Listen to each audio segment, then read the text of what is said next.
दोस्तों, जैसा कि हम सभी जानते हैं, हर मानव शरीर में आत्मा वास करती है। पर आत्मा हमारे शरीर में वास कैसे करती है? तो चलिए दोस्तों, आज जानते हैं इस विषय में। प्रातः काल का समय था। गुरुकुल में हर दिन की भांति गुरुजी अपने शिष्यों को शिक्षा दे रहे थे। आज का विषय था आत्मा। आत्मा के विषय में गुरुजी कहते हैं, आत्मा को न शस्त्र छेद सकते हैं, न अग्नि जला सकती है, न जल उसे गला सकता है और न हवा उसे सुखा सकती है।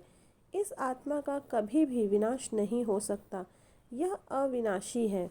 यह सुनकर एक शिष्य को जिज्ञासा हुई। वह बोला, किंतु गुरुवर, यह कैसे संभव है? यदि आत्मा का अस्तित्व है, वह अविनाशी है, तो भला वो इस नाशवान शरीर में कैसे वास कर सकती है?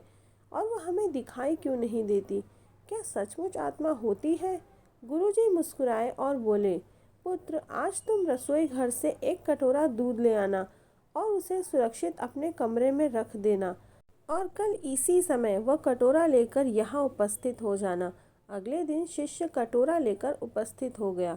गुरुजी ने पूछा, क्या दूध आज भी पीने योग्य है? शिष्य बोला, नहीं गुरुजी, यह तो कल रात ही फट गया था, लेकिन इसका मेरे प्रश्न से क्या लेना देना? गुरुजी शिष्य की बात काटते हुए बोले, आज भी तुम रसोई में जाना और एक कटोरा दही ले आना, और कल इसी समय कटोरा लेकर यहाँ उपस्थित हो जाना। अगले दिन शिष्य सही समय पर उपस्थित हो गया। गुरुजी ने पूछा, क्या दही आज भी उपभोग हेतु ठीक है? शिष्य बोला, जी हाँ गुरुजी, ये अभी भी ठीक है। अच्छा ठीक है, कल तुम फिर इसी समय लेकर इसे यहाँ आना, गुरुजी ने आदेश दिया। अगले दिन जब गुरुजी ने शिष्य से दही के बारे में पूछा, तो उसने बताया कि दही में खटास आ चुकी है और वह कुछ खराब लग रही है। इस पर गुरुजी ने कटोरा एक तरफ रखते हुए कहा, कोई बात नहीं, आज तुम रसोई से एक कटोरा घी लेकर आ जाना। उसे तब लेकर आना जब वो खराब हो जाए। दिन बीतते गए पर घी खराब नहीं हुआ, और शिष्य रोज खाली हाथ ही गुरु के समक्ष उपस्थित होता रहा। फिर एक दिन शिष्य से रहा नहीं गया और उसने पूछ ही लिया, गुरुवर, मैंने बहुत दिनों पहले आपसे एक प्रश्न किया था। यदि आत्मा का अस्तित्व है, वो अविनाशी है, तो भला वो इस नाशवान शरीर में कैसे वास करती है? और वह हमें दिखाई क्यों नहीं देती?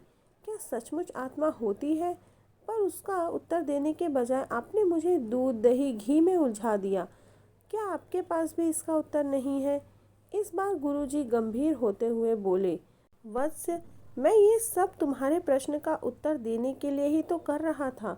देखो, दूध, दही और घी सब दूध का ही हिस्सा है, लेकिन दूध एक दिन में खराब हो जाता है, दही 2-3 दिनों में, लेकिन शुद्ध घी कभी खराब नहीं होता। इसी प्रकार आत्मा इस नाशवान शरीर में होते हुए भी ऐसी है कि उसे कभी नष्ट नहीं किया जा सकता। ठीक है गुरुजी, मान लिया कि आत्मा अविनाशी है, लेकिन हमें घी तो दिखाई देता है पर आत्मा नहीं दिखाई देती। शिष्य, गुरुजी बोले, घी अपने आप भी तो दिखाई नहीं देता ना। पहले दूध में जामन डालकर दही में बदलना पड़ता है, फिर दही को मथ कर उसे मक्खन बनता है, फिर कहीं जाकर जब मक्खन को सही तापमान पर घंटों पिघलाया जाता है, तब घी बनता है।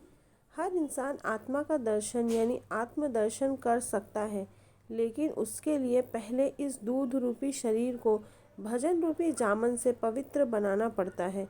उसके बाद कर्म की मथनी से इस शरीर को दीन दुखियों की सेवा में मथना होता है, और फिर सालों तक साधना व तपस्या की आंच पर इसे तपाना होता है। तब जाकर आत्मदर्शन संभव हो पाता है। शिष्य गुरुजी की बात अच्छी तरह से समझ चुका था। आज उसकी जिज्ञासा शांत हो गई थी। उसने गुरु के चरण स्पर्श किए और आत्मदर्शन के मार्ग पर आगे बढ़ गया। प्रिय दोस्तों, मैं उम्मीद करती हूँ ये कहानी आपको कुछ सीख देगी और आपको ये कहानी अच्छी लगी होगी। इसी तरह और भी कहानियाँ सुनते रहने के लिए चैनल को लाइक करें, शेयर करें और सब्सक्राइब करें। धन्यवाद।